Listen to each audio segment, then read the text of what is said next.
Hey friend, can I share something I've noticed? When I mention the words religious trauma to Christian women, something interesting happens. Even women who describe feeling anxious around God, exhausted from trying to be good enough, or confused about why their faith feels so heavy, they'll immediately say, "Oh, I wouldn't call it that. It wasn't that bad. I don't want to be dramatic." Here's what I've found. Most of us will do almost anything to avoid looking at religious trauma, even when it's sitting right there in plain sight, quietly shaping every prayer we pray and every step we take toward God.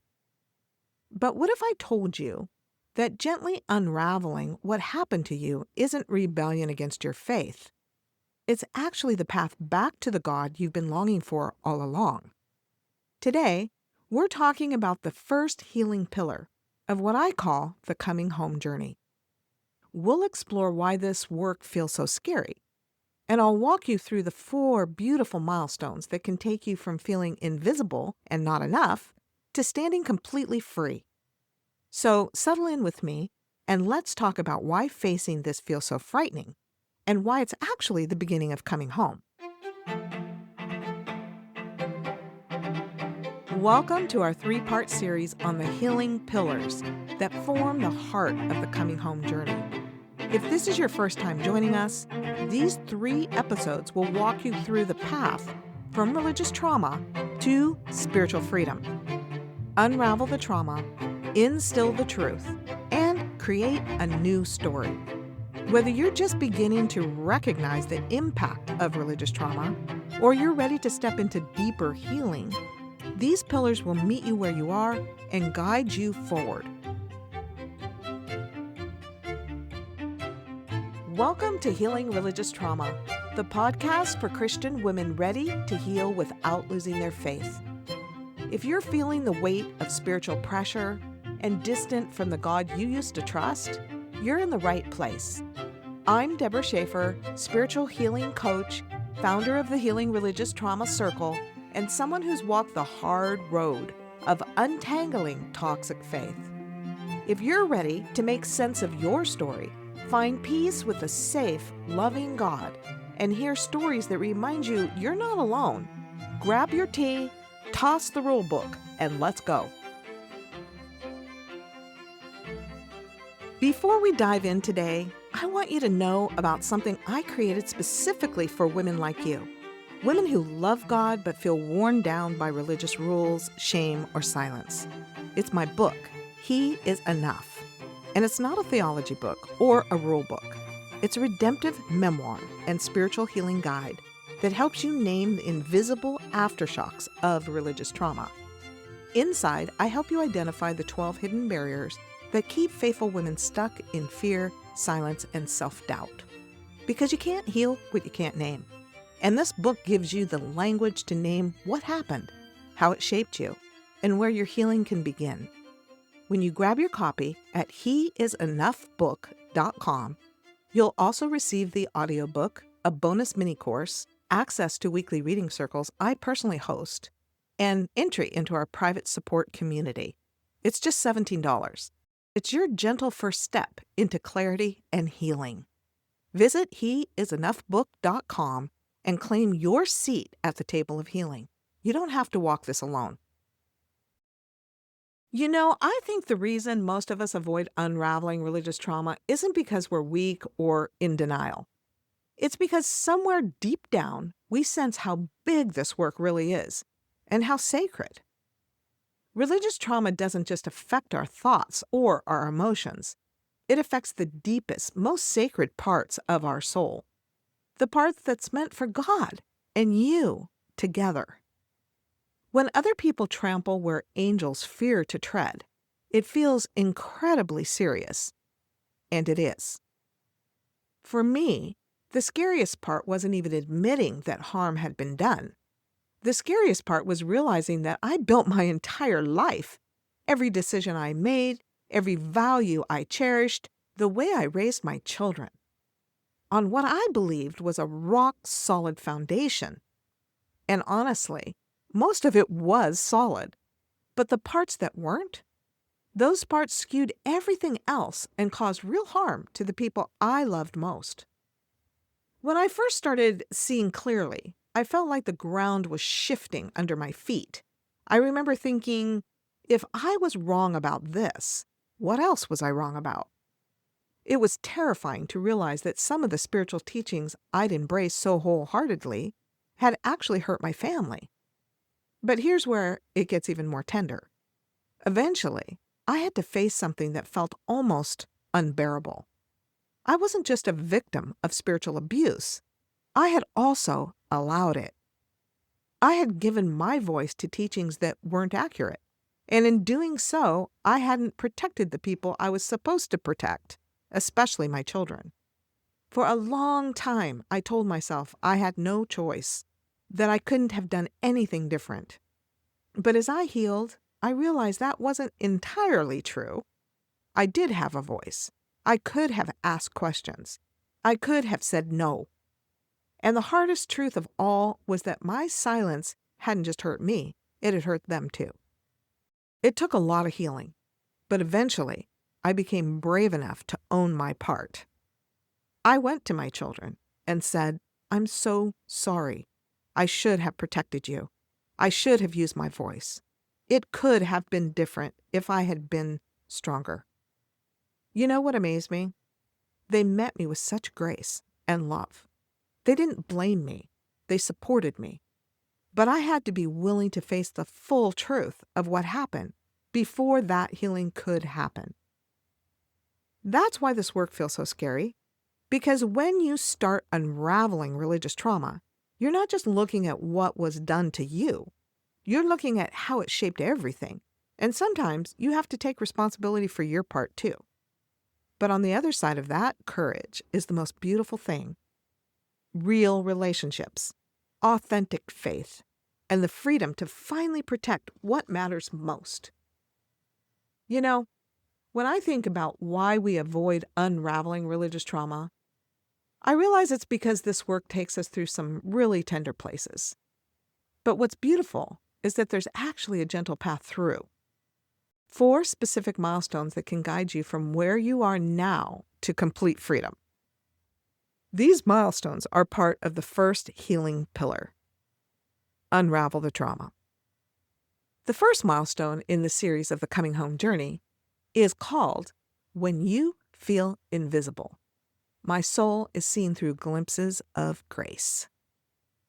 The reason we avoid this work is because so many of us learned early that visibility felt dangerous. Maybe you were taught that staying small, silent, or compliant was the path to godliness. Maybe you felt like a background character in your own spiritual story, like your voice didn't matter unless you were saying what others wanted to hear. Here's what I want you to know. Even in your most invisible moments, God has always seen you.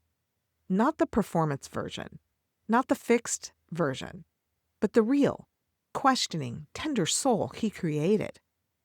The healing begins with those small glimpses of grace, moments when you realize that your story actually matters to Him. I think about the woman with the issue of blood who thought she had to sneak her healing. But Jesus stopped everything for her. He called her daughter. That's what this milestone is about, discovering that God sees you personally and that you were never meant to hide. Okay, here's the second milestone in the series. When you feel not enough. Aligned integrity produces right actions. The second thing that keeps us stuck is this exhausting treadmill of spiritual performance. Maybe you found yourself caught in cycles of trying to prove your worth through what you do rather than resting in who you are. No matter how hard I try, it's never enough. Not for them, not for God, not even for me. But here's what I've discovered. When people are genuinely inspired, they don't need external motivation because the action itself becomes its own reward.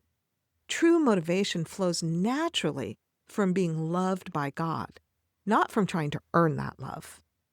This milestone helps you to discover what it feels like to be motivated by alignment and love rather than fear and guilt. No more pretending. No more pushing.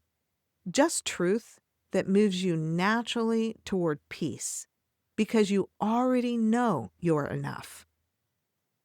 Okay, milestone 3. When you think you're bad. The horizon clears as I embrace the wisdom of survival. The third thing that makes this work very scary is shame. Maybe you've looked at your coping behaviors, perfectionism, people-pleasing, emotional sensitivity, and thought, maybe I'm just broken. Maybe there's something wrong in me. But what if I told you that every single pattern you developed was brilliantly adaptive? These weren't character flaws. They were wise, God-orchestrated mechanisms that helped you survive environments where being authentic wasn't safe. This milestone is about reframing your survival patterns with compassion. You weren't bad, you were surviving. And now those same gifts, once they're healed, become the foundation for your greatest calling. Okay, let's move into milestone 4, when you don't feel safe. All the paths before me lead to freedom. The final thing that keeps us from this work is fear. Even after you start healing, you might still feel watched, constantly adapting to please others while protecting yourself. If I say the wrong thing, will I be rejected? If I follow my heart, will I be punished? This milestone is about learning to separate God from those who misrepresented him. It's about discovering that freedom was always part of his design, not rebellion against him, but alignment with his original intention for your life. When you reach this place, you become the same authentic person everywhere you go. You stop adapting to survive and start living from your true self. All right, let's bring this all together now. So when I talk about unraveling religious trauma, this is what I mean. It's a gentle journey through those 4 milestones where you discover you're seen, you're enough, you're not bad, and you're safe to be yourself with God. This isn't about throwing away your faith. It's about clearing away everything that's been blocking your view of who God really is and who you really are. It's about coming home to the relationship you were always meant to have. Hey, before you go, if you've ever loved God but felt crushed by religious rules, silence, or shame, I wrote a book for you. It's called He Is Enough, part memoir, part healing guide, created for Christian women walking through religious trauma. Inside, I help you name the invisible aftershocks that keep so many faithful women stuck in fear, confusion, or self-doubt, even as they try to stay faithful and do everything right. Because you can't heal what you can't name.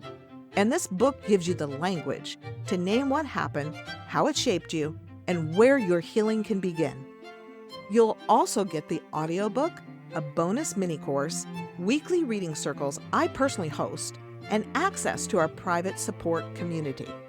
Go to heisenoughbook.com and claim your seat at the table of healing. You don't have to walk this alone. Hey friend, if this episode encouraged you and made you feel a little less alone, would you share it with someone who needs that too? And while you're at it, would you please leave a quick review on Apple Podcasts? It's like a virtual hug that helps more women find their way here.